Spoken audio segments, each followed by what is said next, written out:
Namo Narayana, Jai Swami Narayan, Namaste, welcome back. Today we are finishing up one of the lectures by Swami Vivekananda, the first step towards jhana. I'm just going to dive right in here, so I want to make sure we get all this read today. The natural desire of man is to go towards the senses. Turning away from the senses takes him back to God. So the first lesson we have to learn is to turn away from the vanities of the world.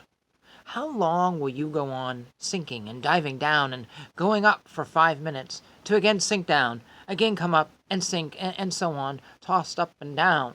How long will you be whirled on this wheel of karma, up and down and up and down? How many thousands of times have you been kings and rulers? How many times have you been surrounded by wealth and then plunged into poverty? How many thousands of times have you been possessed of the greatest powers? But again, you had to become men, rolling down on this mad rush of karma's waters. This tremendous wheel of karma stops neither for the widow's tears nor the orphan's cries. How long will you go on? How long? Will you be like that old man who has spent all his life in prison and when let out begged to be brought back into his dark and filthy dungeon cell? This is the case with us all. We cling with all our might to this low, dark, filthy cell we call the world, to this hideous existence where we are kicked around like a football with every wind that blows.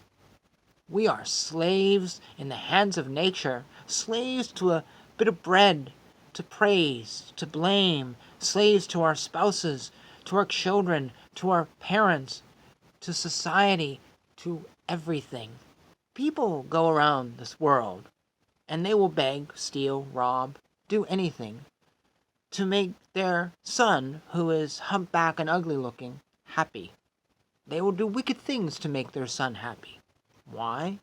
Because they are the father. Yet, at the same time, there are millions and millions of boys in this world dying of starvation. Boys who are beautiful in body and in mind. But they're nothing.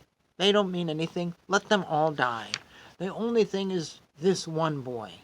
Actually, might even kill those others if it means saving this one boy. That is what we call love in this world. I don't call it that. I call it brutality. There are millions of women who are beautiful in body and mind. They are gentle, good, and virtuous, who are dying of starvation this minute. This is simply desire, animal desire, and nothing more.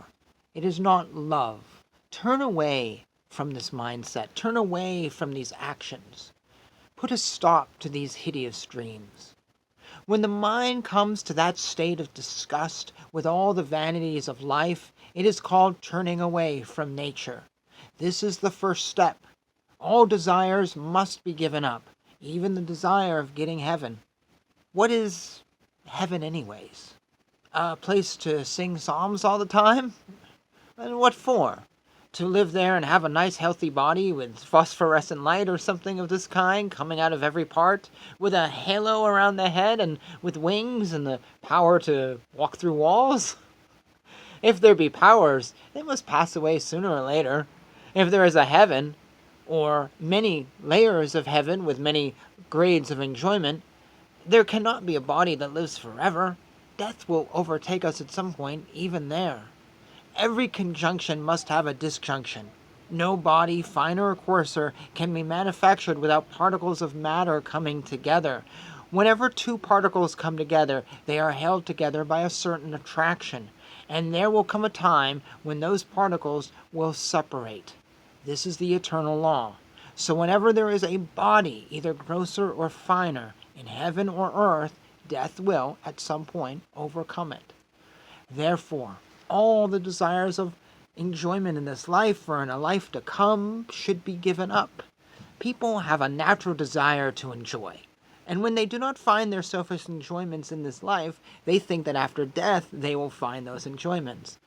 If these enjoyments do not take us towards knowledge in this life, in this world, how can they bring us knowledge in another life? What is the goal of man? Enjoyment or knowledge?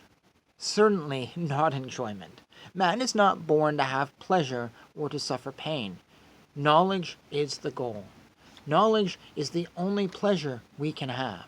All the sense pleasures belong to the brute, and the more the pleasure in knowledge comes, these sense pleasures fall down. The more animal a man is, the more he enjoys the pleasures of the senses. No man can eat with the same gusto as a famished dog. No man was ever born who could feel the same pleasure in eating as an ordinary bull. Yet millionaires would give millions for that sense of enjoyment in eating, yet they can't have it. This universe is like a perfectly balanced ocean. You cannot raise a wave in one place without making a hollow in another one. The sum total of energy in this universe is the same throughout. You spend it in some place, you lose it in another. The brute has got it, but he has spent it on his senses, and each step of his senses is 100 times stronger than that of a man. How the dog smells at a distance, how he traces his footsteps. We can't do that. So, in a savage man, his senses are less keen than in animals, but keener than the civilized man's. The lower classes in every country intensely enjoy everything physical. Their senses are stronger than those of the cultured. But as you go higher and higher in the scale, you see the power of thought increasing and the power of the senses decreasing in the same ratio. Take a brute, cut him to pieces, and in 5 days he'll be okay. But if I scratch you, it is 10 to 1 you will suffer for weeks or months on end. That energy of life which he displays, you have it too, but with you it is used in making up your brain in the manufacture of thought. So with all the enjoyments and all the pleasures. Either enjoy the pleasure of the senses, live like the brute and become a brute, or renounce those things and become free. The great civilizations, what have they died of? They went for pleasure. And they went further down and down until under the mercy of God, savages came to exterminate them, lest we would see human brutes growling about. Savages killed off these nations that became brutalized through sense enjoyment, lest Darwin's missing link would be found. True civilization does not mean congregating in cities and living a foolish life, but going Godward, controlling the senses, and thus becoming the ruler in this house of the sense. Think of the slavery in which we are bound. Every beautiful form I see, every sound of praise I hear, immediately attracts me. Every word of blame I hear immediately repels me. Every fool has an influence over my mind. Every little movement in the world makes an impression upon me. Is this a life worth living? So when you have realized the misery of this physical existence, when you have become convinced that such a life is not worth living, you have made the first step towards jhana. And thus ends Swami Vivekananda's thoughts. The ending was a little anticlimactic for me. I get uncomfortable when he talks about high and low and savages and animals. But I do agree with him on some level. The animal instincts are strong, and they eclipse everything else. When you're an animal and you want sex and food and pleasure and enjoyment, it's funny how people I know who live like that, they're not really interested in pursuing their brain. They a little bit, and then they stop because I gotta bang, bang, bang today.